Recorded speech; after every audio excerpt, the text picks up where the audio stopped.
Assalamualaikum teman-teman sebangsa tanah dan sebangsa air. Apa kabar kalian semua? Satu hari nih kita tidak bertemu. Anjing, lama banget. Seperti biasa kali ini gua akan membawakan konten reaction lagi. Dan semoga kalian sehat selalu, banyak uangnya, lancar usahanya. Amin, min, min. Apakah ada kejutan di hari ini? Tidak ada mungkin, karena kalian sudah tahu di thumbnailnya. Tapi kalian harus tonton videonya. Jangan cuma lihat thumbnailnya, karena thumbnail cuman kisi-kisi aja. Kalian harus nonton videonya. Anjay, jangan lupa dong, jangan males dong, jangan gitu dong. Subscribe dan nyalain loncengnya. Aduh, biar kalian tidak ketinggalan video-video baru dari channel ini. Dukunglah Indonesia. Tanpa berlama-lama lagi deh, langsung saja kita mulai ke video yang pertama.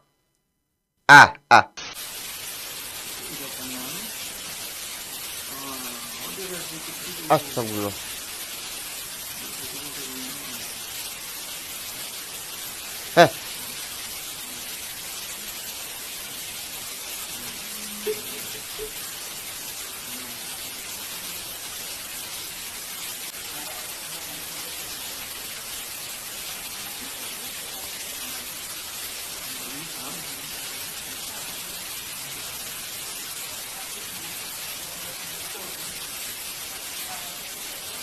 Astagfirullah.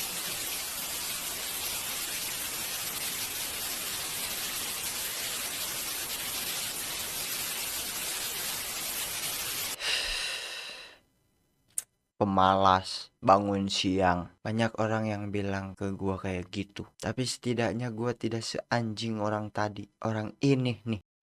Hati-hatilah buat kalian semua. Ini di garasi loh. Dan si korban ini lebih memilih nyawanya ya daripada barang. Ya gimana lagi kalau kita udah merasa tidak bisa bela diri dan kalah persenjataan, jalan satu-satunya ya sudah. Karena kan ada juga tuh, walaupun kita udah kasih, udah pasrah, tapi si maling bangsatnya tuh nggak tahu diri. Hati-hati, oke? Pemirsa, seorang pria di Katibung, Lampung Selatan, Lampung memerkosa putri kandungnya. Kejadian tersebut terpergok istri pelaku yang langsung melaporkannya ke kepolisian. Astagfirullahaladzim. Pria ini hanya bisa pasrah saat dibawa petugas ke dalam lapas. Ia terbukti memerkosa putri kandungnya yang berusia 13 tahun di kediamannya di Desa Waisulan, Kecamatan Katibung, Lampung Selatan. Miris, aksi bejat itu terpergok sang istri dan langsung melaporkannya ke polisi. Pelaku mengakui bahwa memang melakukan dan sudah berulang-ulang melakukannya kepada anaknya, anak kandungnya sendiri yang berumur 13 tahun. Polisi menyita barang bukti pakaian korban dan hasil visum dari rumah sakit. Atas perbuatannya, tersangka berinisial MSD terancam hukuman 20 tahun penjara. Astagfirullah, 13 tahun guys. Semoga anaknya diberi kekuatan ya. Diduga mengalami masalah asmara, seorang remaja wanita berinisial T 16 tahun warga Kelurahan Karikil, Kecamatan Mangkubumi, Kota Tasikmalaya, Jawa Barat, nekat menaiki tower listrik saluran udara tegangan ekstra tinggi Sutet setinggi belasan meter yang lokasinya tidak jauh dari rumah korban. Peristiwa ini pun sontak menggemparkan warga dan berbondong-bondong untuk melihat kejadian tersebut pada Selasa 27 September 2022 sore. Beruntung petugas gabungan BPBD Kota Tasikmalaya, TNI dan polisi sigap mendatangi lokasi kejadian. Korban urung loncat dari ketinggian setelah sang kekasih hadir. Proses evakuasi korban berlangsung dramatis.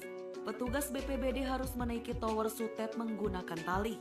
Selain membujuk korban agar tidak loncat, petugas harus pelan-pelan mendekap korban.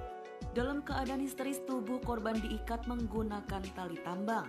Remaja tanggung ini akhirnya berhasil diturunkan dari ketinggian tower dengan sistem vertical rescue.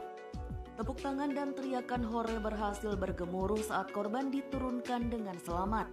Masih bocah kayaknya nih. Erik, Kepala Seksi Penanganan Bencana BPBD Kota Tasikmalaya mengatakan, pihaknya menerima laporan dari warga pukul 14.00 waktu Indonesia Barat.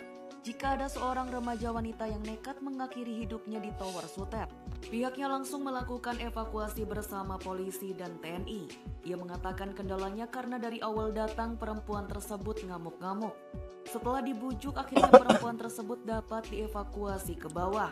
Saat melakukan evakuasi, petugas membutuhkan waktu 30 menit. Ada yang bilang cintailah Tuhanmu terlebih dahulu, maka Dia akan mendekatkan orang yang kita mau. Itu adalah bentuk ikhtiar. Usahanya tetap berjalan buat mendapatkan si Dia. Tapi itu tuh supaya kita tuh nggak terlalu sepenuhnya gitu. Karena kita melibatkan Tuhan. Supaya kita tetap berpikir bahwa tidak dapat pun itu bukan akhir dari segalanya. Ini kehendak Tuhan, kehendak Allah. Dan karena kita sudah meyakini bahwa Allah sudah mengatur segalanya, akhirnya bisa meredam sakit hati itu gitu. Semoga baik-baik saja si teteh ini bisa mendapatkan yang terbaik lah, entah dengan pasangan yang ininya atau yang baru.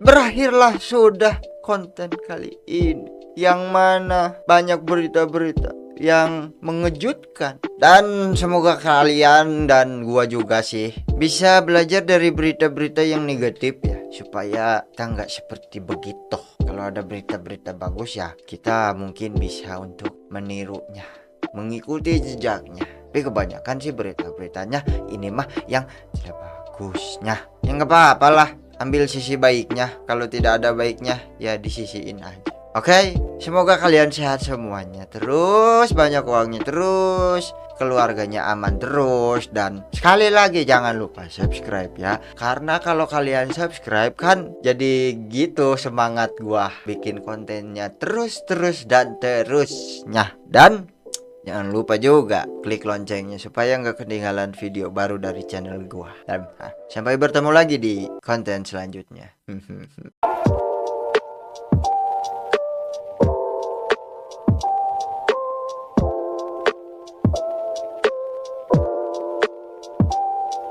Udah, karena banyak yang minta dilurusin supaya berita ini nggak simpang siur, karena banyak yang bilang kayak oh my god itu gue, oh my god itu si selebel ya, no sorry, itu bukan aku guys ya, itu bukan saya, itu bukan gue, itu apa iya udah gondok gue nya gitu loh. Jadi kayak ya udah gue diem aja, karena gue juga ngerasa gue nggak salah ya, ngapain gue ngomong gitu. Apa sih? Aku nggak tahu nih masalahnya nih. Aduh, Yang tahu boleh dong kasih tahu komen di bawah ya. Apa sih masalahnya?